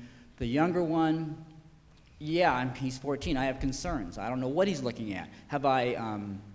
Would I assume he's looked at things he shouldn't have? I'm gonna pretty much guess he has. When I was 11, 12, you know, we found Playboy magazines in our friend's dad's cabinet, you know. I can talk to him until I'm blue in the face, and I can say don't, but my parents could have told me at 11, 12, 13 not to look at a Playboy I found in a friend's house, and I wouldn't have listened. So I know the temptation's out there. I know talking to him isn't gonna do it. I don't know how to monitor it. And again, like I said, I'm a little more savvy, and I'm still sort of throwing my hands up in the air, wondering how to monitor the iPods. They're in the pockets, can't see, can't look over their shoulder, don't know what they're doing. So, and I'm probably not alone. Every parent here is probably going, yeah, I feel the same way too. So, you know, if you got some resources that you could share, I'm all ears, because I really would like to know. You know, the tablets, the iPods, and, you know, even the gaming systems, those were all kinds of game changers because they don't work the same way that, you know, the laptops or the PCs do. They don't hold information the same way. About the best, your scenario that you described, about the best way to manage that would be, you know, to put some kind of parental controls on the router itself, you know, to cut down on, where the wireless traffic is going. Now, the plus side of that is you'll have control over it in your network, on your home network. But if he takes it to a friend's house, it's wide open again. So that's kind of where that's at. But as far as browser history or anything like that, I'm not sure where you would look at on the iPods, because they are kind of different, as to where that would be held at. But that Open DNS, it's a free account. You can just go there and sign up for it, and then you can actually put those blocks or filters directly on the router for that device. So the only disclaimer I should add is if you have AT&T, the firmware, the way their routers are set up, it won't accept that DNS, that Open DNS site. So you'll have to lock it down specifically for that device. Does that make sense? So that would, and you can put that on your router, and then it'll put parental controls on, your gaming systems, because those are, completely wide open as well. So that's about the best advice I have for that scenario. I hope that answered your question. Okay. Mike? I have one for you. On Facebook, a lot of friends from other school districts and stuff will find out your name and stuff, and then they'll post stuff about you that doesn't even pertain to you and take over your internet, your PC, everything you have, and then your friends think you're talking about them and it's not your stuff. How do you stop that for your children? When you say take over, do you mean like hijack an account? Is that what you're talking about? Yeah? Okay. I am also a firm believer, and the people I work with, this gets on their nerves a whole lot, but I'm a firm believer in changing passwords often, like once a month minimum. If you rotate a password around, that cuts back on, hijacking accounts or anything like that. And it's just good practice too. Seems like every couple months you hear about big, data breaches. It was Target and Home Depot over the summer. What was the big one that just happened? Anthem. Yeah, they just got hit. Something, millions of usernames and things like that. So if you keep your passwords rotating, maybe every 2 weeks change your password, it makes that hijacking a little bit more difficult to do. The nuclear option would always be just to get rid of the account. I've found that getting rid of social media accounts tends to curtail a lot of difficulties with that as well. So.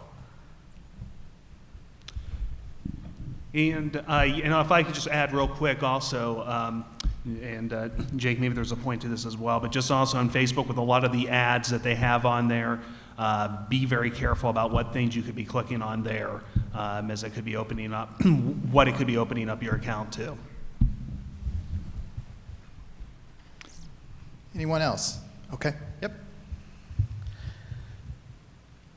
Hello. I have a question. With social media such as like Snapchat and Kik and stuff like that, I was just wondering, my daughter comes to me a lot of times and shows me things that people have Snapchat her as far as like sexting and stuff like that, where like maybe a student has tagged another student that she knows and shows me the pictures.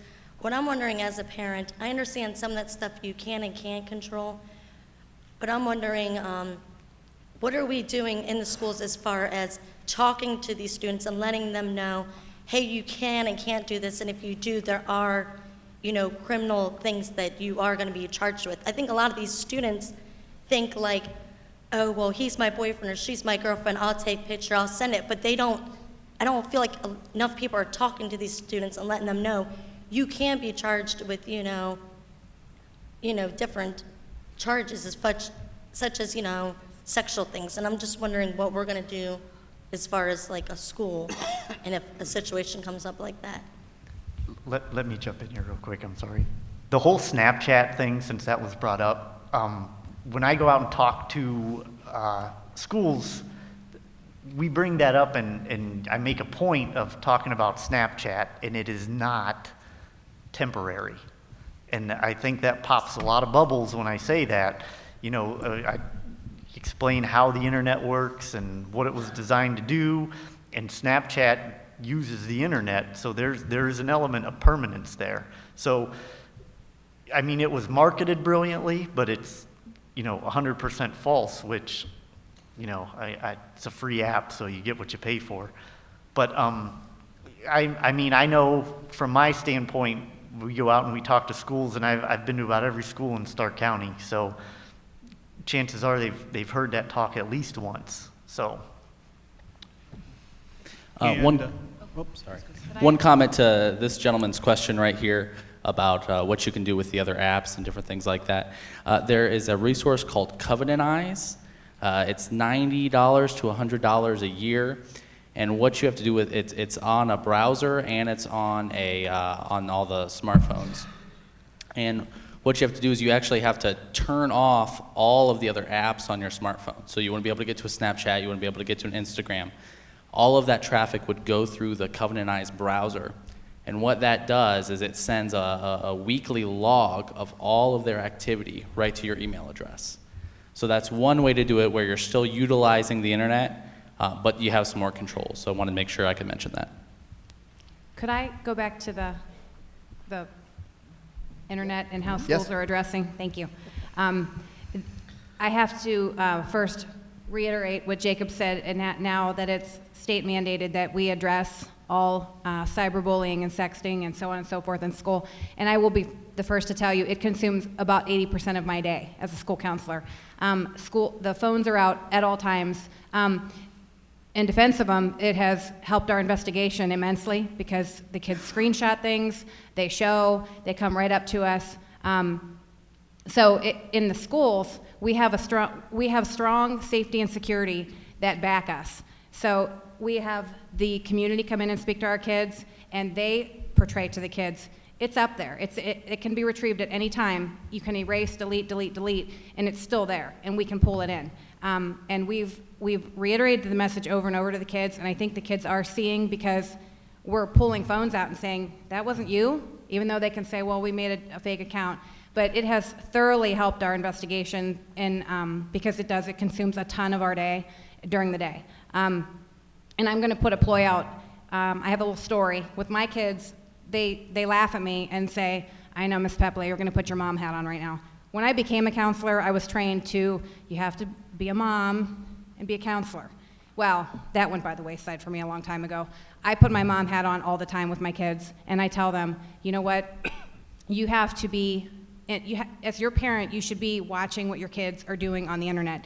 I had a kid the other day, he was being threatened by other kids to the point where they were saying, I'm going to come to your house, and sure enough, they showed up at his house, and the mom had no idea what was going on. She answered the door. And then in further discussion, found out that it's his business. He's in 6th grade. It's his business. I don't really look at what he does on Facebook. So that was a story from 2 weeks ago, and today, on the heels of what I discussed tonight, the same young man had posted that he had depression and suicidal thoughts, and it's the same thing. And I asked the father again, have you been on his Facebook account yet? And no, I don't even know the password. And I really went at it again, and I even told this dad, I said, parent to parent today, it's not his business. And I told the young man that. I said, it's not your business, you're 6th grade. And it needs to be an open forum, and I can't reiterate that enough from the school standpoint to please monitor your children's technology at all times, their social media, what's being said. I have had the most confident, successful student be drugged down by comments that are posted about them just because someone can get at them all the time. So please be aware of that, and please monitor. It's a big ploy from the schools. If I could add one other thing in there, and maybe as a mom and a prosecutor, I see people come to my office all the time complaining about, I'm getting harassed on Facebook, I'm getting text messages, 200, 300 a day. And a lot of these are adults, but a lot of these are moms coming in with their young children, 16 and 17, who are being harassed by 18 and 19-year-olds, which we would prosecute in our office.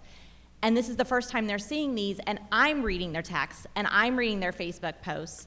And it makes you then think back to your own home when you go to home, and am I doing that same thing with my children? We have a very strict rule in our house. Every night at 9 o'clock, phones, tablets, all devices are put on the kitchen counter. When my kids go to bed, I read everything. I look at every post, I look at every text message they got through the day. My daughter is 13, just turned 14. She's had texts from friends that said, I feel depressed, I feel like I'm going to hurt myself. She's too young to deal with that. She doesn't know how to deal with that and how to respond to her friend. That's my job as a parent, to step in then and talk to her and say, how serious do you think this is? Do we need to go talk to a guidance counselor about it? Let somebody else know. You can't leave these decisions up to these kids at 13 and 14 and 15 years old on how to handle some of these texts that their friends are giving them. It is your job and responsibility as a parent to guide them through that process. You can do it in a way that they feel comfortable, in the way that they feel safe. You can approach the counselors at the schools and tell them that they need to have your child's anonymity remain that way so that they feel comfortable that they're not going to be ratted out by their friends. But it is your responsibility. They don't have the tools that we do to understand how to deal with these issues, and it's up to you to do that. And I think also a lot of times, and it seems this was kind of like a revelation to me. It's almost like that kids, especially in this age group that we're talking about, need permission to unplug. And sometimes you need to give them that permission, or just let them unplug. You know, if they're at school, you know, most of the day, and then they come home and they're, you know, they have to go through Facebook or Twitter, or they're still getting text messages from the same people they had a problem with at school that day. It's almost like there's no downtime from that, you know. When I was in middle school, there were no cell phones, and that was okay. So if I had a rough day at school, I could come home and decompress a little bit. I didn't have to deal with all that stuff. So I think a lot of times, and we all know, you know, kids get into something and they latch onto it, and then they won't let go.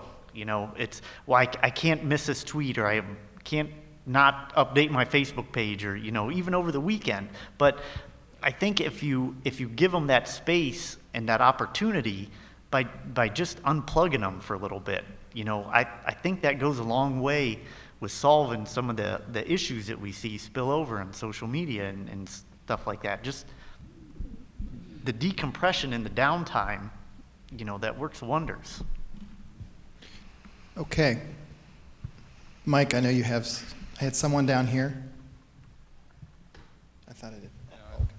I just want to know, what is GlenOak's policy on cyberbullying? My wife and I, the last 6 weeks, we've been dealing with an issue. We brought it to the attention of the school. We brought it to the attention of Officer Smith. We're still dealing with it. We're in court. We're going through it.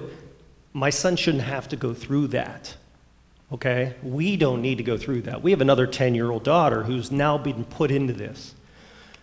Totally unnecessary. Just on Friday, the last piece of the puzzle, somebody on a Twitter account who has 200 followings says something in the third party about my son, his whole name out there, with explicatives you can't imagine.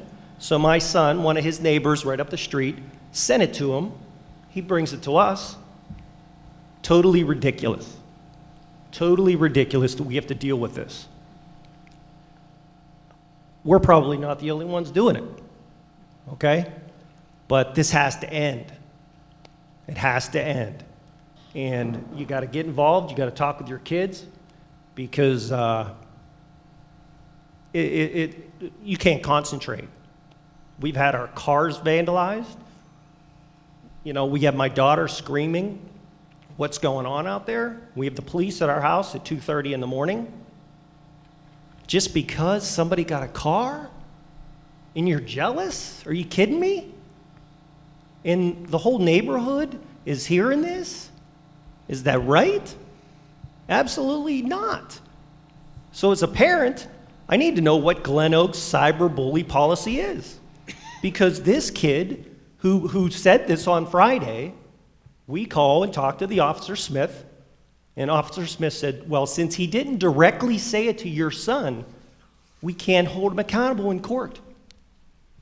I'm okay with that? Are you kidding me? Totally unnecessary.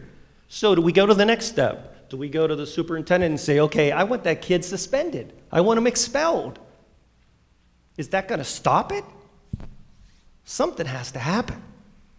You can't live in fear, and I know I'm not the only one in this room, okay?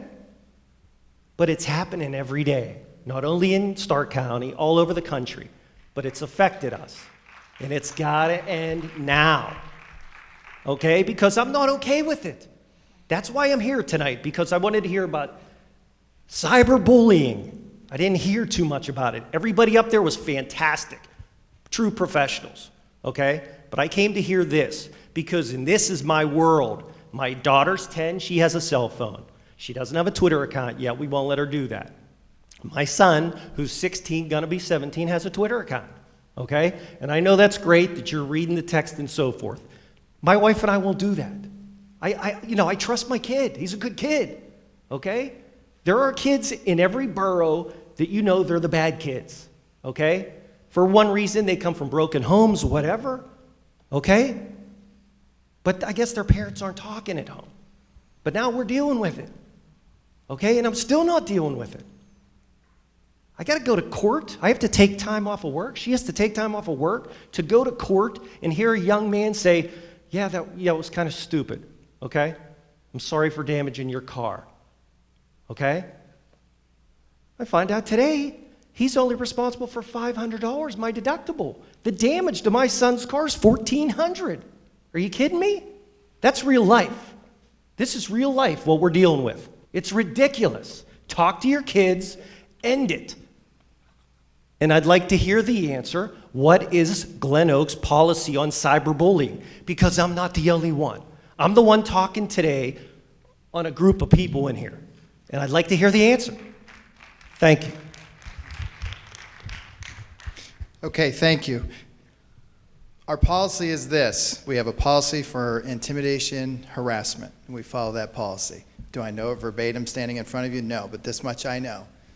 Harassment, bullying is unwarranted over and over again, basically harassment of a child, right? Okay, that's what it is, in whatever form you want to say it. When that happens and it's reported, we go through the discipline phases that we have in our schools, whether it's a 1 day, a 2 day, whatever it is, right? And we work it up. If it's more severe than the other one, we don't have to go either a 1 day or 2 day. We can go all the way up to expulsion, right? When it's as bad as what you're telling me, we get the police involved, okay? And that's why they're here. I can't speak to your situation, but that is our policy, all right? We at any time as school officials have the right, if someone's bullying me or whatever they're doing, and I feel that as an administrator it's over the line and it's more severe, I can jump to whatever I want to do, okay? I'm allowed to do that. We can sort it out at the expulsion hearing, to be quite honest with you. The best thing is to get the police involved, and obviously that's what's happened. But it is that is our policy. I have that for you. I don't have it here. I can get it to you, okay? When my son, when his name is out, Mm-hmm. and it wasn't directly said, Sure. it was, if I see that blank, I'm going to blah, blah, blah, blah, blah, Mm-hmm. blah, blah, okay? He has 200 followers. Right. What's the 200 of his followers? That's like me coming to the morning announcements and saying on some teacher, blah, blah, blah, blah. Is that right? Right. And I'm being told there's nothing we can do? Right. There's nothing we can do because he didn't directly say it was the direct threat to your son? Well, this is what I will tell you from the school standpoint. If something is being said by, third, fourth party, and we deal with this every day, and it's impacting the school environment, we can get involved. I mean, we have to get involved because it's probably going to spill over to the halls out in any of our schools. So, I mean, that's what, I don't know, obviously, the justice decision, what they decided, but that's what we can do at school. And it's hard because if they have 200 followers, then you as a dad, okay, your expectation is we're going to track every one of those down and see if they're going to hurt my kid. right? Or they're going to show up at my house. Well, just using it as an example. Right. Yeah. It's every day. Yep. And it never goes away. Right. And to just hear, well, since he wasn't directly pointing the finger, we can't go ahead and technology, telecommunications fraud, or whatever it is. Sure. Something from the school level is going to be done. Here's the thing, I got the picture of it. I saved it on the phone to bring to you to say, you know what, this is what this young man said. About my son, for 200 people, there's got to be a discipline. This kid's got to learn from it. Not, you know what, you're not going to do that. And I think the discipline needs to be known throughout everything. Because when we went through the first situation, it was like, Mrs. Mark says, what's going to be what's going to happen? Well, we can't tell you right now because that's how we deal with it internally. I'm not allowed to answer your question. We got Mike, you got one? Okay, that's fine. Good. I'm not allowed to tell you how I discipline Samantha Birchfield's child. I'm not allowed to do that. You know why? Because there's laws that protect that. Okay? So I'm not going to tell you. But what I am going to tell you is that I'm going to follow through and do what I need to do with that kid. Because you don't want me sharing what I'm going to do with your kid to Sam's, her as a mom. You don't want me to do that. All right? Now, you may say, hey, Brent, that's okay. But I'm going to tell you, for a lot of parents and the things that we deal with, don't tell another parent what you're going to do with my kid. That's my kid. So that was the right response. Now, that isn't always easy to accept. We have orientations in school and we talk about these. Why did we put something up the graph saying, hey, you get caught doing this, it's the first time it's 3 days, second day it's expulsion. These kids got to know because they don't care. They don't care. Because what I'm hearing with this group, they're on drugs, they're doing the heroin, they're doing this, they don't care. There's no parents at home. They don't care. So well, I think what we heard tonight, we meet with the kids at the beginning of the year. We have handbooks. I mean, our teachers are here tonight. They're talking to these kids every day. I don't know if they don't care. I don't think sometimes they understand their consequences. But at the same time, when somebody says to me, "My kid won't do it," I don't agree with that. Because I think any kid, no matter what their upbringing is, will do something they probably shouldn't do, and we have to be there to protect them when they do it. So I'll be after, okay, and then we can work with you on that. Yep. Anything else? Okay. Last question.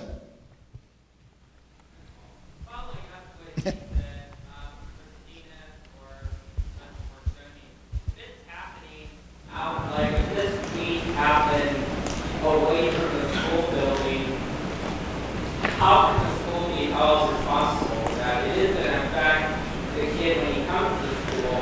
That this happened, I think, maybe I don't know, this happened outside of school away from it. So that Christina, how do you deal with it when they come back to school? And from a legal standpoint, the judge, how would you enforce it when it comes into your courtroom? This whole cyberbullying is a mess. And let me tell you why. A lot of times things happen and it's on somebody's computer. Well, who put it on the computer? Do we arrest the person whose computer it was? Because we've had cases where people have come in and it was somebody else's kid that did it. You know, the internet and everything has brought us wonderful technology, but it's made it difficult to prosecute some of these things.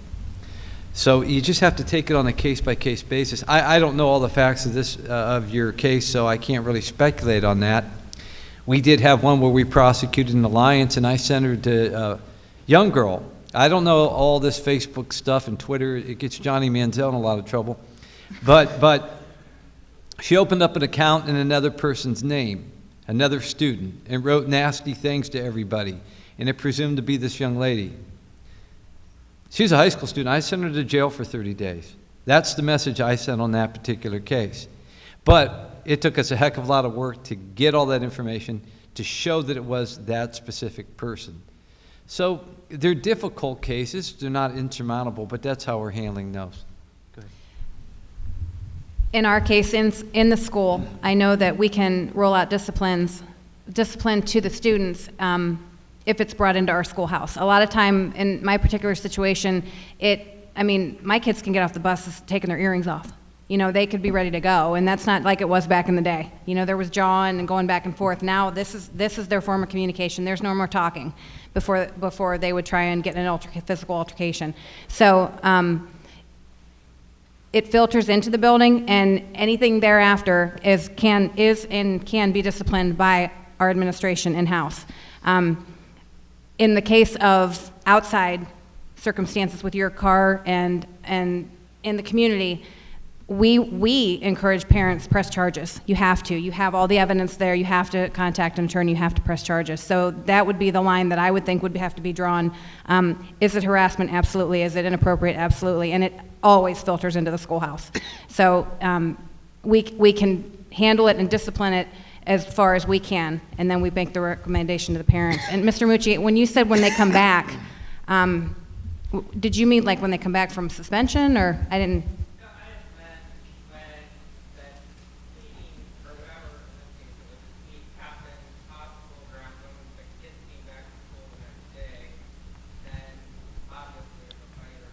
Mm-hmm.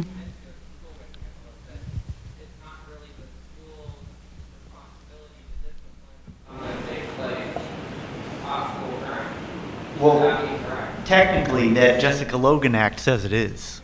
If it spills over into the school day, it falls under that Jessica Logan Act. And there's no such thing as a school day, a school computer, school ground, school network, anything like that. If there's a threat, perceived or otherwise, made online and it spills over into the school day, it's a school's responsibility. It can be a tweet over the weekend, at a home computer, late at night, doesn't matter. Monday morning, it's a school's responsibility. And we're on, just so all the parents here know, we monitor Facebook, Twitter, what am I missing? Instagram, that's the biggie, right? I have 998 followers, right, on Twitter, because they all want to know about snow days, right? But the main thing is, the reason that I do that with the kids is some of their responses, I learn a whole lot by what they're telling me, okay? And some of their responses lately have not been appropriate. So guess what I've done? I went over to high school and I've met with them. And I said, here, look, is that you? You can't deny it's you. They try, okay? I had someone make a fake Brent May Twitter account, okay? So I had a lot of people saying, just stop it, don't do this anymore. Why? That's the world they're living in. I learned more from their tweets back to me than what I knew a month ago, okay? I don't really know what doesn't spill over into the schoolhouse anymore. And I think that's the hard part about when we probably all went to school. Everything spills in. Because what happens in the neighborhoods and on the weekends at this party and that party, it comes to the school door at 7:20 at GlenOak High School on Monday morning. Okay? So in monitoring all that, that's one of our jobs. Having, Officer Smith's, we have that. And obviously having these. I agree, some of this, there's difficult answers, and I know that we don't have answers for everything, but other than the theme that we heard tonight is communicating. So we're going to continue to do that. We want to continue to have some more of these meetings and bring people back so that we can learn more about this. I know I learned some things tonight I want to do with my kids' devices at home. I'm not sure they're going to enjoy, but I just really appreciate your time. You spent 2 hours here with us. I also want to recognize, where did Josh go? Josh Branch. He is the gentleman who spoke about the covenant. He's up there. These are our video production students here at GlenOak High School, and they filmed this. I want to thank those guys. You guys are awesome, okay? Thanks for everything tonight. And our light and sound crew they are in the back, and they handled, obviously, all the lighting and sound tonight. Thank you guys for this. And lastly, I want to thank our panel for spending 2+ hours with us. Hard topics. hard questions, but that's what we wanted tonight. Did we answer everything? No, but we got to do more of this. So we're going to do more of it. Again, thank you so much. Let's give the panel a nice round of applause. Hey, thanks again. Have a great night. Be safe.